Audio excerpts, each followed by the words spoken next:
Welcome back. Asian markets stable గా లాభాల్లో trade అవుతున్నాయి. ఎస్జీఎక్స్ నిఫ్టీ కూడా సుమారుగా 20 పాయింట్ల లాభంతో ట్రేడ్ అవుతుంది. 5136 దగ్గర ట్రేడ్ అవుతుంది. ఎనలిస్ట్ కుటుంబరావు గారు కూడా ప్రస్తుతం మనతో జాయిన్ అయ్యారు. సో కుటుంబరావు రాత్రి టాలీవుడ్ క్రికెట్ చూసినట్టున్నారు, కొంచెం లేట్ గా జాయిన్ అయ్యారు. లేదండి, ట్రాఫిక్ జామ్ వల్ల లేట్ గా.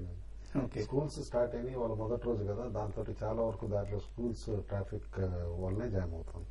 ఓకే అండి. సో ఓవరాల్ మార్కెట్ డైరెక్షన్ ఎలా కనిపిస్తుంది? 50-200 దిశగా నిఫ్టీ వెళ్తున్నట్లు కనిపిస్తుంది. ఎటువంటి అడ్డంకులను ఈ దారిలో ఎదుర్కొనే అవకాశం ఉంది? ఒకటే మెయిన్ 5140 మేజర్ హర్డిల్ అవుతుంది అనమాట ఇప్పుడు టెక్నికల్స్ వైజ్ చూస్తే కనుక. బట్ అదర్వైజ్ ఏంటంటే lack of confidence and fear ఇంకా ఉంది మార్కెట్ లో. కాబట్టి 52 లెవెల్ క్రాస్ అవ్వదు అని చెప్పి చాలా మంది భయపడటం, పొజిషన్స్ ఎన్లార్జ్ చేయలేకపోవటం. ఎందుకంటే క్లియర్లీ మనం ఆప్షన్ వాల్యూమ్ కానీ, ఇటు స్టాక్ ఫ్యూచర్స్ వాల్యూమ్స్ కానీ, నిఫ్టీ ఫ్యూచర్స్ వాల్యూమ్స్ చూస్తే ఆప్షన్ లో యాక్టివిటీ ఎక్కువ పెరుగుతుంది. స్టాక్ ఫ్యూచర్స్ పెరగట్లేదు, నిఫ్టీ ఫ్యూచర్స్ లో ఓపెన్ ఇంట్రెస్ట్ పెరగట్లేదు. But total open interest already 1.3 lakh crores కి వచ్చేసింది. అయితే ఈ ఆప్షన్ లో యాక్టివిటీ పెరగడానికి క్లియర్లీ ఇండికేషన్ దట్ ఈ హైట్ అండ్ వాలటిలిటీ ఇప్పుడే పోదు, కాబట్టి ఎక్కువ రిస్క్ తీసుకోకూడదు. రిస్క్ మినిమం రిస్క్ తోటి ఆప్షన్ లో ప్లే చేస్తే సేఫ్టీ అని చెప్పేసి చాలా మంది మార్కెట్ ప్లేయర్లు అనుకుంటున్నారు. అండ్ లార్జ్ ఇన్వెస్టర్స్ కూడా అదే ప్లే చేస్తున్నారు అనమాట. కాబట్టి ఫియర్ పోయే వరకు నేను అనుకుంటున్నాను ఈ రేంజ్ బ్రేక్ కాదు. బట్ ఈ ఫియర్ పోవటానికి కాస్త పాసిబిలిటీస్ ఎక్కువ ఉన్నాయి. ఎందుకంటే లాస్ట్ వీక్ మనం యూఎస్ లో చూసాం, lesser than expected retail sales numbers వచ్చినా కూడా అక్కడ మార్కెట్స్ రీబౌండ్ అవ్వటం. అండ్ చైనీస్ ఇన్ఫ్లేషన్ నెంబర్ కూడా ఫాస్టర్ దాన్ ఎక్స్పెక్టెడ్ పెరిగినా కూడా సరే మార్కెట్స్ స్టేబుల్ అవటం, పోస్ట్ ఇన్ఫ్లేషన్ నెంబర్స్ అనమాట. ఇవన్నీ చూస్తూ ఉంటే ఓవరాల్ గా కాస్త గ్లోబల్ సినారియో ఇంప్రూవ్మెంట్ కనిపిస్తుంది. అది వారం కంటిన్యూ అయితే కనుక డెఫినెట్లీ నేను అనుకోవటం 52 అటెంప్ట్ చేస్తుంది. అండ్ ఇంకోటి షార్ట్ సెల్లర్స్ కూడా కాషన్ ఏంటంటే 5140 పైన నిఫ్టీ క్లోజ్ అయితే అనూహ్యంగా న్యూ షార్ట్ టర్మ్ హై రావటం కూడా మనం రూల్ అవుట్ చేయలేం. ఎందుకంటే లాస్ట్ సిరీస్ నుంచి ఈ సిరీస్ కి రోల్ ఓవర్ అయిన షార్ట్ పొజిషన్స్ దాదాపు 35,000-40,000 crores ఉన్నాయని చెప్పేసి జనరల్ గా తెలుస్తోంది అనమాట. హ్యూజ్ షార్ట్ కవరింగ్ ర్యాలీ కూడా వచ్చే పాసిబిలిటీ ఉంది. కాబట్టి ఏదైనా సరే షార్ట్స్ ఉన్నాళ్ళు మాత్రం ట్రేడింగ్ స్టాప్ లాస్ పెట్టుకోవాలి, లాంగ్స్ ఉన్నాళ్ళు మాత్రం డెఫినెట్లీ హోల్డ్ చేయొచ్చు పొజిషన్స్ కరేజెస్ గా ఈ వారం అంతా కూడా అని చెప్పేసి అనుకుంటున్నాను. అలాగే రిలయన్స్ ఇండస్ట్రీస్ మనం లాస్ట్ వీక్ గమనించాం, చాలా కీలకమైన డెవలప్మెంట్స్ చకచక రావడం గమనించాం. సో కంపెనీ కూడా టెలికాం లోకి, పవర్ లోకి, అలాగే ఫార్మా సెక్టర్ లోకి ఇలా అగ్రెసివ్ గా వెళ్లే ప్లాన్ చేస్తుంది. సో ఓవరాల్ గా ముఖేష్ అంబానీ గ్రూప్ మూవ్మెంట్స్ ఎలా కనిపిస్తున్నాయి మీకు? మనం ముందే ఎక్స్పెక్ట్ చేసామని ఇది వరకు కూడా మనం అన్నాం. ఎప్పుడైతే కనుక అన్నదమ్ములు ఇద్దరు ఈ నాన్ ఎక్స్క్లూజివ్ ప్యాక్ట్ ఎప్పుడైతే కనుక స్క్రాప్ చేశారో డెఫినెట్లీ ఆ రోజు నుంచి అగ్రెసివ్ గా డిఫరెంట్ సెక్టార్స్ లోకి ఇద్దరు ఫోరే అవుతారని చెప్పేసి. అయితే ఇంట్రెస్టింగ్ డెవలప్మెంట్స్ ఏంటంటే ఇందులో ముఖేష్ అంబానీ గ్రూప్ లో ఫార్మాస్యూటికల్స్ లో ఆల్రెడీ రిలయన్స్ లైఫ్ సైన్సెస్ అని ఉంది, స్టెమ్ సెల్ రీసెర్చ్ అవనండి, అదర్ హై యాక్టివిటీ కూడా టెక్నాలజీ బేస్డ్ యాక్టివిటీ నడుస్తుంది. ఫార్మాలో ఈ టైం అప్పుడు అగ్రెసివ్ గా ముఖేష్ అంబానీ గ్రూప్ వస్తే కనుక చాలా వరకు ఫార్మా కంపెనీస్ వాల్యుయేషన్స్ ఇంప్రూవ్ అవడానికి కూడా స్కోప్ ఉంది. And literally god sent opportunity లాగా టెలికాం వచ్చింది ఆయనకి. ఎందుకంటే ప్రైస్ వార్ అవనండి, ఇటు ఈ రేట్ కట్ వల్ల కానీ వాల్యుయేషన్స్ చాలా వరకు తగ్గిపోయి ఇటు మెచ్యూర్ స్టేజ్ లో ఇండస్ట్రీ ఉన్నప్పుడు లో వాల్యుయేషన్ లో ఆయనకి ఎంట్రీ దొరుకుతుంది టెలికాం లో. కాబట్టి ఈ కపుల్ ఆఫ్ డైవర్సిఫికేషన్స్ ఏవైతే ఉన్నాయో financial services might be difficult అనమాట. At the best holding companies లాగా ఉండొచ్చు.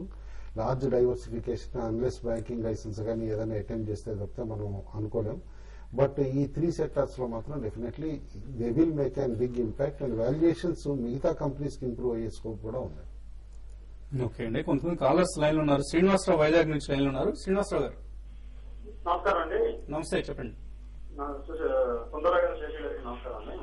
సార్ ట్రేడ్ స్టాక్ నేను 16 rupees లో తీసుకున్నానండి. ఎస్ఎస్ స్టాక్ 5 rupees లో తీసుకున్నాను. 73 లో తీసుకున్నాను సార్, లాంగ్ టర్మ్ కోసం. అది హోల్డ్ చేస్తుంటారా లేదంటే కొంచెం స్లోగా మీరు మీ స్టాక్స్ చెప్పండి, మీరు హడావుడిగా చెప్పుకుంటూ వెళ్ళిపోతున్నారు. ట్రేడ్ స్టాక్ అండి 16 రూపాయలు తీసుకున్నాను. ఓకే అండి. ఎస్ఎస్ స్టాక్ వచ్చేసి 5 rupees లో తీసుకున్నాను. సుజలాన్ వచ్చేసి 73 లో తీసుకున్నాను సార్, హోల్డింగ్ లాంగ్ టర్మ్ కోసం. ఓకే అండి. రేంజ్ సాఫ్ట్ అండ్ సుజలాన్ అయితే వర్స్ట్ అయిపోయిందండి. డెఫినెట్లీ నేను అనుకోవడం మాత్రం కరెంట్ లెవెల్స్ మాత్రం good medium term two long term by అవుతుంది. షార్ట్ టర్మ్ కన్సర్న్స్ అయితే స్టాక్ పైన ఉన్నాయి కానీ బట్ డెఫినెట్లీ దాన్ని పట్టించుకోకుండా మీడియం టర్మ్ కి వెయిట్ చేస్తే డెఫినెట్లీ మీ ప్రైస్ అయితే వస్తుంది. కాబట్టి హోల్డ్ చేయండి. ఎఫ్సిఎస్ స్టాక్ అయితే ఎఫ్సిఎస్ సాఫ్ట్ మాత్రం ప్యూర్లీ ఆపరేటెడ్ డ్రివెన్ స్టాక్ అనమాట. మనం చూసాము ఎఫ్సిసిబిలు కానీ స్టాక్ స్ప్లిట్లు కానీ ఇట్లా చేయడం కూడా. అలాంటి స్టాక్ లో వాల్యుయేషన్ ఉంది కదా అని చెప్పేసి మాత్రం బై చేయొద్దండి. అలాంటి స్టాక్స్ అవాయిడ్ చేయండి ప్రిఫరబ్లీ. ఇటు థర్డ్ స్టాక్ మీరు చూసింది క్రేన్స్ సాఫ్ట్వేర్ అండి. క్రేన్స్ సాఫ్ట్వేర్ మాత్రం రిజల్ట్స్ చాలా బ్యాడ్ గా ఇచ్చారండి third quarter and fourth quarter continuous గా. అయితే వర్స్ట్ అయిపోయిందని అనుకుంటున్నాం, ఎందుకంటే బిట్వీన్ 10 and 11 దగ్గర మాత్రం స్ట్రాంగ్ అక్యూములేషన్ అవుతుంది. చాలా వరకు ఎఫ్ఐ ఇన్వెస్ట్మెంట్ కూడా అందులో తగ్గిపోయింది. ఇప్పుడు ఫ్రెష్ బయింగ్ ఆపర్చునిటీ అది stock at closer to 10 to 11 levels లో అని చెప్పేసి అని అనుకుంటున్నాం. ఓకే అండి. నెక్స్ట్ కాలర్ యోగి హైదరాబాద్ నుంచి ఉన్నారు. యోగి గారు, హలో. సార్ నా దగ్గర షాపింగ్ కింగ్స్ ఉన్నాయి. ఏ ప్రైస్ లో అండి? 55. ఓకే అండి. ఉంచుకోవచ్చు సార్, తీసేస్తాం సార్. మీరు మంచి ప్రాఫిట్ లోనే ఉన్నారండి already, but stock definitely one of the excellent bets అన్నమాట ఈవెన్ అట్ కరెంట్ లెవెల్స్. ఎందుకంటే పెర్ఫార్మెన్స్ కూడా మీరు చూస్తుంటే డ్రమాటిక్ గా టర్న్ అరౌండ్ పెర్ఫార్మెన్స్ ఇచ్చారు. And moreover company technology based కూడా అనమాట. ప్లెయిన్ బల్క్ డ్రగ్ కెమికల్స్ కంపెనీనే కాదు, గుడ్ రీసెర్చ్ కూడా ఉందన్నమాట వాళ్ళకి. కాబట్టి స్టాక్ హోల్డ్ చేయండి, ఎందుకంటే చాలా సావీ ఫండ్ మేనేజర్స్ కూడా అక్యుములేట్ చేస్తున్నారు even at current levels. ₹200 price target కింద పెట్టుకోండి. ఓకే అండి. అలాగే నెక్స్ట్ కాలర్ కాల్స్ అయిపోయినట్లుగా ఉన్నాయి. జోగి శ్రీదేవి ఒక మెయిల్ పంపించారు. So SBI, HDFC, LNT, hero Honda, doctor Reddy's పెద్ద లిస్ట్ పంపించారు అని front line stocks long term కోసం వీటిలో ఇన్వెస్ట్ చేయొచ్చు అని అడుగుతున్నారు. అంటే మీరు సెలెక్ట్ చేసుకున్న స్టాక్స్ అన్ని కూడా ఇండెక్స్ బేస్డ్ స్టాక్స్ అని డెఫినెట్ గా మీరు సెలెక్ట్ చేసుకునేవి. తర్వాత కొత్తగా మార్కెట్ లో వచ్చే వాళ్ళందరూ కూడా ఇటువంటి స్టాక్స్ లో ఎవరి డిక్లైన్ లో బై చేసుకోవచ్చు అని నేను డెఫినెట్ గా బై చేసుకోవచ్చు.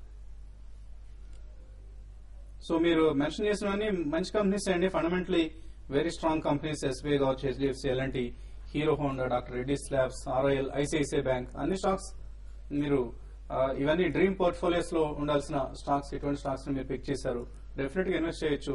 డిక్లైన్స్ వచ్చినప్పుడల్లా ఇటువంటి స్టాక్స్ ని అక్యూములేట్ చేసుకుంటారండి. మీరు అడిగినట్టుగా మీ ₹5 lakh ను కూడా ఇందులో ఇన్వెస్ట్ చేయొచ్చు. నెక్స్ట్ కాలర్ ఆనంద్ లైన్ లో ఉన్నారు. హలో. హలో, చెప్పండి ఆనంద్. సార్ నేను వచ్చేసి సిండికేట్ బ్యాంక్ 92 లో తీసుకున్నాను. ఓకే అండి. అదే సార్ హోల్డ్ చేయమంటారా లేదంటే ప్రెసెంట్ ఎగ్జిట్ కమ్మంటారా? Syndicate bank hold lightly range bound ఉండొచ్చండి, ఎందుకంటే వీకెండ్ ఏదైతే కనుక 5 బ్యాంక్స్ లిస్ట్ గవర్నమెంట్ వచ్చిందో రీక్యాపిటలైజేషన్ దాంట్లో సిండికేట్ బ్యాంక్ లేదనమాట. Union bank of India, central bank of India, ఇట్లా మిగతా బ్యాంక్స్ ఉన్నాయి 5 బ్యాంక్స్. కాస్త స్టాక్ రేంజ్ బౌండ్ ఉండొచ్చు. ప్రాఫిట్ లో ఒకసారి ఎగ్జిట్ అయ్యి లోవర్ లెవెల్స్ లో తిరిగి ఎంటర్ కావచ్చు. ఓకే అండి. సో అలాగే మాధవి ఉప్పాలు అడుగుతున్నారు. ర్యాలీస్ ఇండియా ఫండమెంటల్స్ ఎలా ఉన్నాయి? ర్యాలీస్ ఇండియా ఇప్పుడు తీసుకోవచ్చా ఈ ప్రైస్ లో అడుగుతున్నారు. డెఫినెట్ గా తీసుకోవచ్చు అండి. ఫండమెంటల్ గా చాలా స్ట్రాంగ్ కంపెనీ అని చెప్పొచ్చు. ఎవరి డిక్లైన్ లో ర్యాలీస్ ఇండియాని ఒక ఇన్వెస్ట్మెంట్ గా పరంగా తీసుకోవచ్చు అండి. ఓకే అండి. సో ఓవరాల్ కుటుంబరావు ఎటువంటి ఇన్వెస్ట్మెంట్ రికమెండేషన్స్ షార్ట్ టర్మ్ కోసం లేదా షార్ట్ టు మీడియం టర్మ్ కోసం ఇస్తారు మీరు? ఒకటండి 5140 పైన మాత్రం డెఫినెట్లీ గుడ్ బెట్ అండి మార్కెట్. అందుకని చెప్పేసి అనమాట 5140 పైన నిఫ్టీ నిలబడతా ఉంటాయి కనుక ఇన్ఫాక్ట్ నిఫ్టీలో కూడా పొజిషన్ తీసుకోమని చెప్తాను అనమాట డెఫినెట్లీ అందులో. కాబట్టి అండ్ ఇండివిజువల్ స్టాక్స్ వచ్చేసేపాటికి డెఫినెట్లీ కోటక్ బ్యాంక్ ఒకటి గుడ్ బెట్ అవుతుందని అనుకున్నా. లాస్ట్ వీక్ ఓవరాల్ అక్యూములేషన్ చూస్తూ ఉంటే ఆల్ ప్రైవేట్ బ్యాంక్స్ లో మంచి అక్యూములేషన్ కనిపించింది. కాబట్టి కోటక్, హెచ్డిఎఫ్సి ఇలాంటి స్టాక్స్ లో మాత్రం ఇన్వెస్టర్ ఉండొచ్చు. కోటక్ అబౌవ్ 754 స్ట్రెంత్ చూపించి ₹20 అట్లీస్ట్ స్ట్రీమ్ ఉంది కరెంట్ లెవెల్స్ నుంచి అని అనుకుంటున్నాను. ఓకే అండి. మీరు ఎటువంటి ట్రేడింగ్ ఐడియా? మార్కెట్ అయితే ఓపెనింగ్ చాలా స్ట్రాంగ్ ఉండే అవకాశం ఉంది. 25 to 30 పాయింట్స్ పైన నిఫ్టీ ఓపెనింగ్ అయ్యే అవకాశం ఉంది. మార్కెట్ ఫస్ట్ హాఫ్ అంతా కూడా చాలా స్ట్రాంగ్ బై అండ్ డిక్లైన్స్ లో అనే స్ట్రాటజీని యూజ్ చేయమని చెప్తాను. మరి ముఖ్యంగా ఫార్మా సెక్టర్ చెందిన సిప్లా ఒకటి గత కొన్ని రోజులుగా చాలా స్ట్రాంగ్ ఉండి సైడ్ వేస్ లో ఉంది. అయితే ఈ రోజు అది కొంత పెరగడానికి అవకాశం ఉంది. లాస్ట్ క్లోజింగ్ అబౌవ్ అంటే 337 అబౌవ్ ఉంటే స్టాక్ ని బై చేయమని చెప్తాను. స్టాప్ లాస్ 334 దగ్గర స్టాప్ లాస్ పెట్టుకోమని చెప్తాను. Target 340 to 345 rupees. ఈవెన్ కొంచెం దానికన్నా కొంచెం పెరగడానికి కూడా అవకాశం ఉంది. సెకండ్ హాఫ్ లో మాత్రం మార్కెట్ లో కొంత బ్యాంకింగ్ స్టాక్స్ కొంత వీక్ కావడానికి అవకాశం ఉంది.